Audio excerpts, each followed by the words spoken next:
صديق رونالدو المقرب وتدرب تحت يد كاسترو.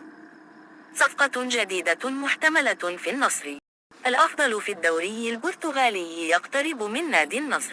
تحرك نادي النصر خلال الساعات القليلة الماضية للتعاقد مع أحد أبرز نجوم الفريق الأول لكرة القدم بنادي بورتو البرتغالي، استعدادا للموسم الرياضي القادم 2023 إلى 2024. النصر لم يتعاقد سوى مع صفقة واحدة فقط حتى الآن في الميركاتو الصيفي الحالي، وهو متوسط الميدان الكرواتي مارسيلو بروزوفيتش، قادما من نادي إنتر الإيطالي.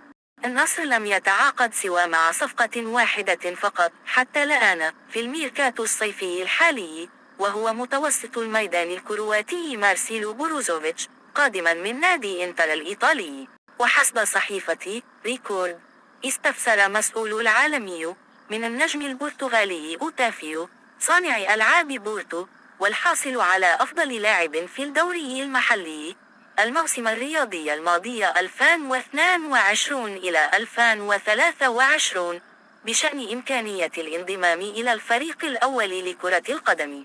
وكشفت الصحيفة عن أن النصر يريد استغلال البند الذي يتواجد في عقد اللاعب مع العملاق البرتغالي بإمكانية الرحيل عن الفريق الأول مقابل 4 مليون يورو، 165 مليون ريال سعودي تقريبا، لضمه رسميا. وأشارت إلى أن هذا البند مستمر حتى 15 من يوليو فقط، حيث أنه في اليوم التالي مباشرة سيرتفع قيمة الشرط الجزائي في عقد أوتافيو إلى 60 مليون يورو. وأوضحت أن صفقة أوتافيو تحظى بتأييد كامل من الأسطورة البرتغالية كريستيانو رونالدو مهاجم النصر الحالي، حيث يتشارك اللاعبان غرفة واحدة في معسكر المنتخب الوطني.